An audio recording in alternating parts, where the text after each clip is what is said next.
Du 16 au 19 juin 2022, la ville de Katiola a vibré au rythme du festival de développement des arts et cultures des peuples du Hambol dénommé Ambar Festival. Quel bilan et quelle perspective? On en parle tout de suite dans l'invité du journal.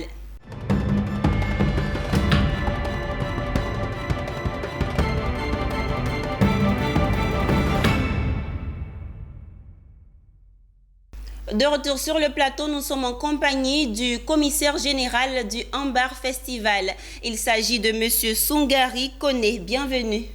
Merci. Merci à Business 24 de nous donner l'opportunité de nous exprimer sur ce plateau. J'allais dire que vous n'êtes plus à présenter, parce que connu dans le milieu de la comédie. Ça dépend de ce qu'on veut dire de moi. C'est cela. Et aujourd'hui, particulièrement, vous êtes là pour nous faire le bilan du Ambar Festival. C'est cela, première édition. D'abord, dites-nous quelles étaient les motivations de ce festival.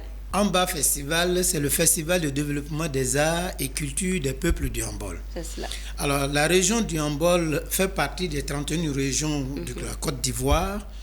Elle est vaste de 19 122 km². Et sur cette terre géographique vivent ensemble les peuples Tagbana, Djimini, Djamala, Mangoro et nos frères Malinké qui sont venus sur ce site depuis des siècles. Alors, c'est tout cet ensemble de peuples qui forment, selon les cultures de l'ensemble de ces peuples-là, qui forment le patrimoine culturel des peuples du Hambol. Alors, quand on parle de patrimoine culturel, il faut voir... On voit la richesse, mais en même temps, c'est une richesse très fragile qu'il faut préserver. Alors, nous avons pensé, si nous restons comme ça sans rien faire, d'ici des années, on ne parlera plus de notre patrimoine culturel, de notre culture. Donc, c'est ce qui a donné la naissance à Ambar Festival.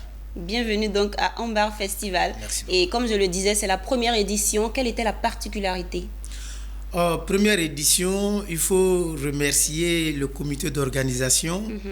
Il faut dire que Ambar Festival est venu au monde avec d'autres réalités, je vais dire.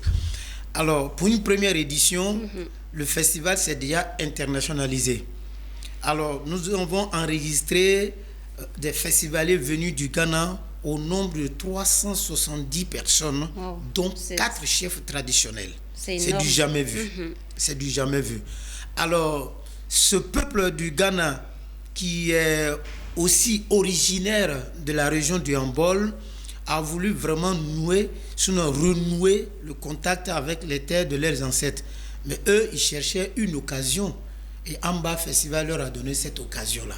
Ils sont venus, se sont exprimés et ils nous ont apporté beaucoup sur le plan culturel. Alors, quand tu arrives dans la région dans la zone de Sampa, de Wenki, de Kentapo, c'est des Tagbana authentiques, des Tagbana des Djimini authentiques, qui parlent encore un peu le Tagbana, mais bon, qui se sentaient quand même abandonnés quelque part, si on veut le dire, abandonnés par les siens. Et donc, avec l'avènement de Ambar Festival, vraiment, ils se sont dit, vraiment, voilà un instrument qui va nous permettre de renouer avec les terres de nos ancêtres, d'aller vraiment faire ce qu'il y a à faire. Ouais. Alors, plus concrètement, c'était quoi les articulations? Parce que nous aussi, on a envie de vibrer, comme vous l'avez fait à Katiola. Donc, le programme, c'était quoi? Le programme a été vraiment très alléchant. Et je vais dire que le programme a été beaucoup enrichi avec l'arrivée des Tagbana et Djimini authentiques qui sont au Ghana. C'est vrai qu'ils sont devenus Ghanéens aujourd'hui, mais quelque part là-bas, c'est encore des Tagbana et des Djimini. Alors, ils ont leur culture là-bas et ils sont venus avec beaucoup. Ils nous ont apporté beaucoup. C'est-à-dire, on s'est rendu compte que c'est vrai que c'est des choses, les cultures se ressemblent, mais... Comme eux, ils parlent maintenant le Ghana, en dehors de la langue, vraiment tout le reste là, on a ça en commun. Donc, ils ont fait une grande parade dans la ville de Katiola que les gens ont beaucoup apprécié et qui a apporté vraiment un grand souffle vraiment à Ambar Festival. Une première édition, mais vous ne comptez pas vous arrêter en si bon chemin. Ça, jamais. C'est quoi les perspectives alors? Alors, Amba Festival est né déjà et c'est déjà internationalisé. C'est-à-dire le festival s'est donné ses propres moyens de s'implanter. Alors, les années à venir, nous allons visiter chaque département. Ça veut dire que ce sera un festival annuel. Chaque année, il y aura Amba Festival. Et il sera organisé dans un département donné. Et ce département sera choisi après un tirage au sort, à partir d'un tirage au sort. Alors, Amba Festival, comme on l'a dit, c'est le festival de développement des arts et cultures des peuples du Hambol.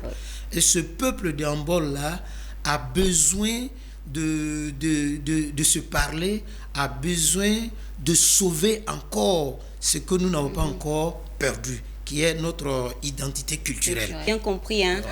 La première édition de Ambar Festival a tenu toutes ses promesses, c'est bien cela? 100%. Merci monsieur d'avoir été avec nous sur ce plateau, c'est la fin de notre entretien. Merci beaucoup Zénab. Alors, merci. Nos derniers remerciements reviennent à Business 24. Merci. Qui nous offre cette belle occasion de nous exprimer sur ce beau plateau. Merci à vous Zénab et à l'année prochaine. Bien sûr, merci. Tout le plaisir a été pour nous. Merci.